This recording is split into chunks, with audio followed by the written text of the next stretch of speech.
Seperti dugaan kita sebelum ini, kita mengatakan bahwa Chechen Warrior masuk menggantikan Wagner dan fokus serangannya adalah ke sisi barat daya Ukraina, khususnya kota pelabuhan, kota Odessa. Kemudian minggu lalu serangan masif mulai menghajar gudang pangan Odessa dan dunia geger. Geger karena sumber pangan biji-bijian, stoknya dibakar dan dihajar roket Rusia. Namun hal itu tidak seberapa dengan apa yang Putin sedang rencanakan, yaitu membuka front perang baru. Walau perang ini akan melanggar artikel 5 NATO, namun Putin agaknya tidak peduli. Karena Putin tidak pernah mengubah rencananya. Yang Putin ubah hanya caranya. Data intelijen mengatakan Putin akan menyerang soft underbelly-nya NATO. Apa itu soft underbelly? Atau Achilles heel-nya NATO. Kiasan lainnya, apa itu? Adalah sisi lemahnya NATO, kelemahannya NATO. Oke, saya akan gambarkan petanya. Kita ke peta Belarusia, maka negara Belarusia menempel dengan beberapa negara anggota NATO, seperti Polandia, Lituania, Latvia, dan Estonia.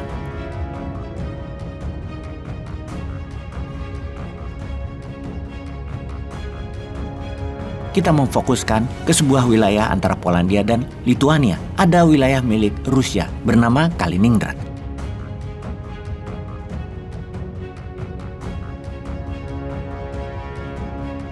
Negara bagian Federasi Rusia yang diambil dari Jerman pada saat Perang Dunia Kedua. Ada jalan darat antara Kaliningrad dengan Belarusia sejauh 100 km. Land bridge atau jalan setapak itu memiliki nama. Namanya adalah Suwalki Gaps.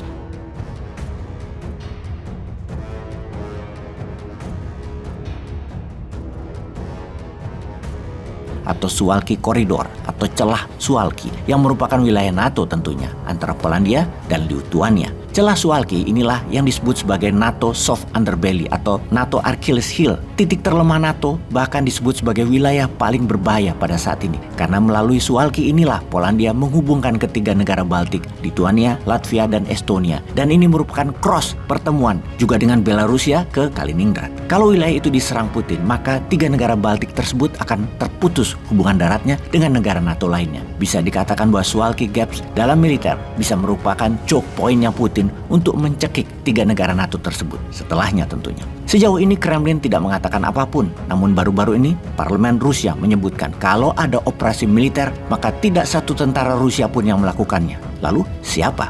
Dengan jelas parlemen Rusia mengatakan pasukan Wagner yang ada di Belarusia yang akan melakukannya.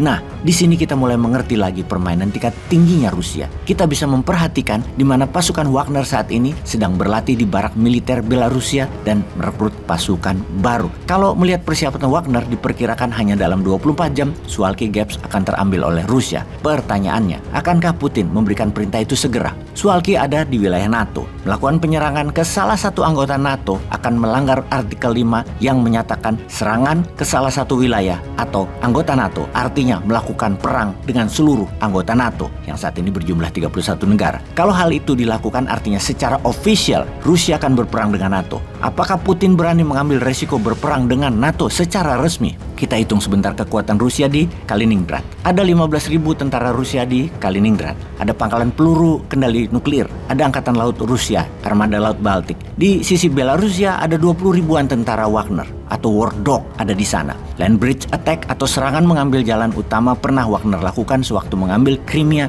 di tahun 2014 yang menghubungkan Crimea dengan wilayah Rusia. Jadi dapat dipastikan mengambil Suwalki Gaps bukan hal yang sulit dilakukan oleh Wagner. Di sisi lain, perang resmi dengan NATO adalah risiko besar bagi Rusia sehingga secara logika Putin tidak akan melakukannya. Sekali lagi, dilihat secara logika. Di mana di saat yang sama, dua airstrike atau serangan udara dengan menggunakan roket Rusia menyerang gudang pangan biji-bijian di Odessa. Rusia dengan resmi mengatakan serangan itu adalah revenge strike atau serangan balas dendam, membalas serangan di jembatan Crimea beberapa saat yang lalu. Bersama dengan itu, Rusia menutup pelabuhan Laut Hitam Black Sea yang membuat kapal niaga tidak boleh lagi berlabuh dan angkat jangkar dari pelabuhan Ukraina untuk menjual biji-bijian atau grain, di mana Ukraina merupakan penghasil grain 15% dunia dari 30% sebelum perang untuk komoditas tertentu, bahkan bagi sunflower seed merupakan 50% produk dunia. Mengapa Rusia menutup transaksi yang melalui Laut Hitam? Karena Rusia mengatakan Ukraina melanggar perjanjian yang harusnya transaksi tersebut untuk kemanusiaan, tapi digunakan Ukraina sebagai senjata atau kombatan strategi menekan Rusia. Tindakan Rusia ini menjadi perhatian dunia karena membuat pangan menjadi terbatas dan harga-harga makanan lainnya jadi naik harganya di seluruh dunia.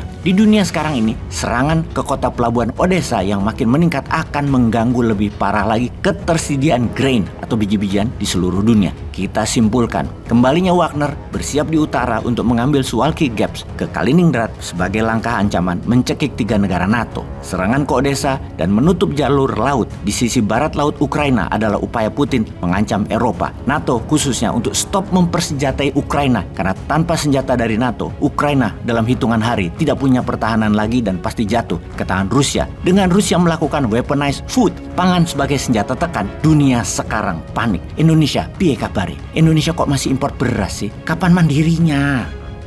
Peace.